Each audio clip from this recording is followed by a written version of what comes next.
Coming up on this edition of Carolina Insider, a big transformation is on the way for Columbia's art scene. We've got all the details you need to know. Yes, I struggled across the road. Plus, safety improvements are coming to one Columbia neighborhood, why officials need your feedback.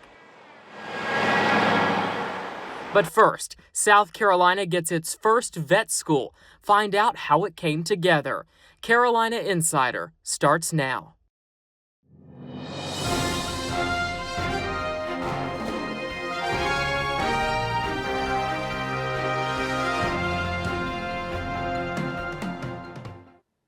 Hello and thank you for joining us. I'm Jackson Gosnell. Our top story today, for the first time in history, students who want to pursue a degree in veterinary medicine have an in-state option. Clemson University is now taking applications for next fall. The state legislature awarded Clemson $230 million to build the program. Up until now, South Carolina residents who wanted to go to vet school had to apply to schools outside the state, like UGA or NC State, to get the degree and in-state tuition.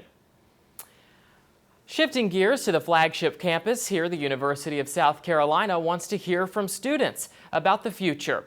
USC's Master Mobility Plan is designed to address needed upgrades to campus, including parking. The study involves researching and analyzing the existing parking conditions given the university's growing population. The Master Mobility Plan will also examine renovating historic campus core, improve student life experiences, and reimagining health sciences.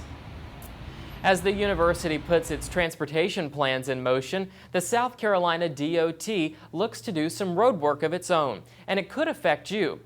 Here with more on that story from Millwood Avenue is Zariah Hollington. Zariah?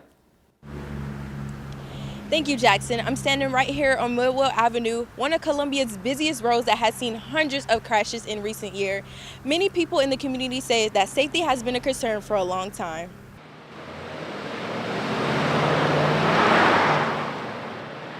The South Carolina Department of Transportation is asking for public input on safety improvements, like new signage, median distinctions, and better barriers. Cars are coming down doing 30, 35, 40 miles an hour.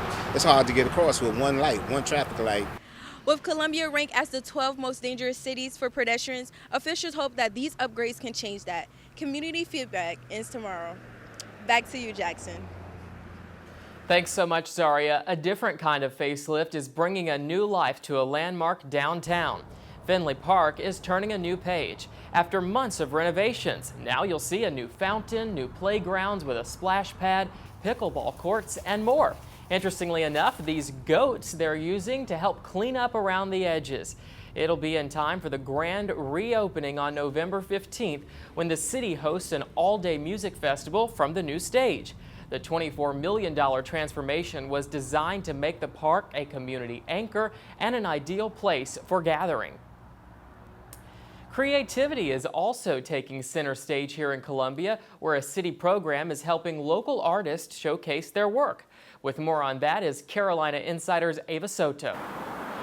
Columbia Streams Art is the city's public art program, designed to celebrate the rivers that run through the capital while giving local artists new opportunities.